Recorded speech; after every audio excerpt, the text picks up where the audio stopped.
രാജേഷിന്റെ മൃതദേഹം ഇപ്പോൾ ഉള്ളത് എറണാകുളം ജനറൽ ആശുപത്രിയിലാണ്. അവിടെ നിന്ന് പ്രദീപ് ജോസഫ് കൂടി നമുക്കിപ്പം ചേരുന്നുണ്ട്. പ്രദീപ്, എപ്പോഴായിരിക്കും മൃതദേഹം നടപടികൾക്കൊക്കെ ശേഷം കൊണ്ടുപോവുക വീട്ടിലേക്ക്? രാജേഷിന്റെ മൃതദേഹം പുലർച്ചെയോടെയാണ് എറണാകുളം ജനറൽ ആശുപത്രിയിൽ എത്തിച്ചത്. ഇൻക്വസ്റ്റ് നടപടികൾ അല്പസമയത്തിനകം തുടങ്ങും. അതിനുശേഷം പോസ്റ്റ്മോർട്ടം നടപടികളിലേക്ക് കടക്കും. അതേസമയം പോസ്റ്റ്മോർട്ടം കഴിഞ്ഞാലും തൽക്കാലം നിലവിൽ മൃതദേഹം ഏറ്റുവാങ്ങേണ്ടതില്ല എന്നാണ് കുടുംബ സുഹൃത്തുക്കളുടെ തീരുമാനം. കാരണം അർഹമായ നഷ്ടപരിഹാരം രാജേഷിന്റെ കുടുംബത്തിന് നൽകണം. ഇനിയൊരു അപകടം ആർക്കും ഇത്തരത്തിൽ ഉണ്ടാവാതിരിക്കുകയും വേണം. അതുകൊണ്ട് തന്നെ രാജേഷിന്റെ കുടുംബത്തിന് നഷ്ടപരിഹാരം പ്രഖ്യാപിക്കും വരെ, വിതരണം ചെയ്യും വരെ പ്രതിഷേധ സൂചകമായി അദ്ദേഹത്തിന്റെ മൃതദേഹം ഏറ്റുവാങ്ങേണ്ടതില്ല എന്നാണ് കുടുംബ സുഹൃത്തുക്കൾ ചേർന്ന് തീരുമാനിച്ചിരിക്കുന്നത്. കുടുംബത്തിന്റെ തീരുമാനവും ഇത് തന്നെയാണ് എന്ന് അവർ അറിയിച്ചു. കുടുംബം പുലർത്താൻ വേണ്ടി എന്ത് ജോലിയും ചെയ്യുന്ന, എത്രമാത്രം അത്യധ്വാനവും ചെയ്യുന്ന ചെറുപ്പക്കാരനായിരുന്നു രാജേഷ് എന്നാണ് നമ്മൾ സംസാരിച്ച എല്ലാവരും അദ്ദേഹത്തെക്കുറിച്ച് വിശേഷിപ്പിക്കുന്നത്. ഒരു ടാക്സി ഡ്രൈവറായി, അതായത് മറ്റൊരാളുടെ ലോറിയാണ് രാജേഷ് ഓടിച്ചുകൊണ്ടിരുന്നത്. തമിഴ്നാട്ടിൽ പോയി കോഴിമുട്ടയുമായി മടങ്ങി വരും വഴിയാണ് അപകടമുണ്ടായത്. വീട്ടിലെത്താൻ ഏതാണ്ടൊരു 70-72 കിലോമീറ്റർ ശേഷിക്കുകയാണ് ഇത്തരത്തിലുള്ള അപകടമുണ്ടായത്. മുൻപ് ഷിനോജി റിപ്പോർട്ട് ചെയ്തതുപോലെ അദ്ദേഹം അപകടമുണ്ടാകുന്ന ഏതാണ്ട് ഒരു 2 മണിക്കൂർ മുൻപ് പിതാവിനെ വിളിക്കുകയും സംസാരിക്കുകയും ഒക്കെ ചെയ്തിരുന്നു. രാജേഷിന്റെ സുഹൃത്തുക്കൾ ഒപ്പമുണ്ട്. നേരത്തെ ഒപ്പം ജോലി ചെയ്തിരുന്ന പ്രസാദ് എന്ന് പറയുന്ന ആളാണ്. അദ്ദേഹം പറയുന്നതും എന്ത് ജോലിയും ചെയ്യാൻ മടിയില്ലാത്ത, അതായത് കുടുംബം പോറ്റാൻ വേണ്ടി എന്ത് ജോലിയും ചെയ്യാൻ മടിയില്ലാത്ത ഒരാളെന്നാണ് രാജേഷിനെ വിശേഷിപ്പിക്കുന്നത്. രാജേഷുമായി നല്ല സൗഹൃദം ഉണ്ടായിരുന്നു. എത്ര കാലത്തെ? രാജേഷുമായിട്ട് വർഷങ്ങളായിട്ടുള്ള സൗഹൃദമുള്ള ഒരു വ്യക്തിയാണ് ഞാൻ.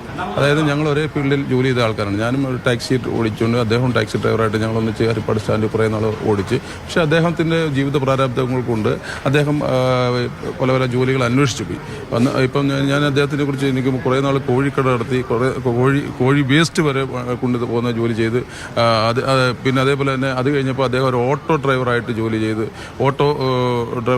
അത് കഴിഞ്ഞിട്ടാണ് അദ്ദേഹത്തിൻ്റെ കുട്ടിക്ക് മെഡിസിൻ മേടിക്കുന്നതിന് വേണ്ടിയാണ് മെയിനായിട്ട് അദ്ദേഹത്തിൻ്റെ സമ്പാദ്യത്തിൽ ഒരംശം മാറ്റി വെച്ചുകൊണ്ട് അത് കിട്ടാതെ വരുമ്പോൾ എന്ത് ജോലിയും ചെയ്യാം. അറ്റ്ലീസ്റ്റ് ഇപ്പം നമ്മളിപ്പോൾ ഒരു പറയുകയാണ് ഇന്ന ജോലി ചെയ്യാൻ പറഞ്ഞു കഴിഞ്ഞാൽ പൈസ വേണം, പുള്ളിക്ക് ആ മരുന്ന് മേടിക്കും. പുള്ളിയുടെ ബുദ്ധിമുട്ടതാണ്. പൈസ ഉണ്ടെങ്കിൽ മാത്രമേ പുള്ളിക്ക് ഒരു ദിവസം മുന്നോട്ട് നീങ്ങാൻ പറ്റുള്ളൂ. അങ്ങനത്തെ ഒരു സഹകരിച്ച് ജീവിക്കുന്ന ഒരു വ്യക്തിയായിരുന്നു. എന്ത് തന്നെ ആയാലും ഇത് വളരെ പൈശാചികവും വളരെ ബുദ്ധിമുട്ടുണ്ടായി. അവിടുത്തെ ജനങ്ങൾക്കെല്ലാം ഒരു ബുദ്ധിമുട്ടുണ്ടാകുന്ന ഒരു സംഭവമായി മാറിപ്പോയി. കാരണം ഇതിന് മെയിൻ ഉത്തരവാദി എന്ന് പറഞ്ഞാൽ നാഷണൽ ഹൈവേ അതോറിറ്റിയും അതേപോലെ തന്നെ ഈ കരാറെടുത്തേക്കുന്ന കമ്പനിയാണ് മെയിൻ ഉത്തരവാദി. അത് നമ്മൾക്ക് അവരിൽ നിന്നും ഇതുവരെ ഞങ്ങളുമായിട്ടോ ഞങ്ങളുടെ ഈ രാജേഷിൻ്റെ കുടുംബമായിട്ടോ രാജേഷിൻ്റെ ബന്ധുക്കളുമായിട്ടോ ഒന്നും കോൺടാക്ട് ചെയ്യാൻ പോലും, മരിച്ച് ഏകദേശം 6-7 മണിക്കൂർ കഴിഞ്ഞ് ഒരു കോൺടാക്റ്റോ ചെയ്യാൻ ഇതുവരെ ഗവൺമെന്റ് ഭാഗത്തുനിന്നും ഉണ്ടായിട്ടില്ല. അതായത് ഇപ്പം അങ്ങനെ ഒരു നഷ്ടപരിഹാരത്തിന്റെ കാര്യത്തിൽ ഉറപ്പ് കിട്ടാതെ മൃതദേഹം ഏറ്റെടുക്കേണ്ടതില്ല എന്നാണ് കൂട്ടുകാർ ഉൾപ്പെടെ എല്ലാവരും തീരുമാനിച്ചിരിക്കുന്നത്.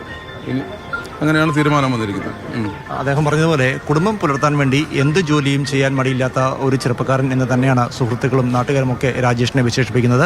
നഷ്ടപരിഹാരത്തിന്റെ കാര്യത്തിൽ ഒരു തീരുമാനമാകാതെ മൃതദേഹം ഏറ്റെടുക്കേണ്ടതില്ല എന്നാണ് നിലവിലെ തീരുമാനം. ഇതേവരെ ദേശീയപാത അതോറിറ്റി കൂടുതൽ അറിയുമ്പോൾ, സുഹൃത്തുക്കളൊക്കെ പറഞ്ഞ് കൂടുതൽ അറിയുമ്പോൾ വല്ലാത്ത വേദന തോന്നുകയാണ്.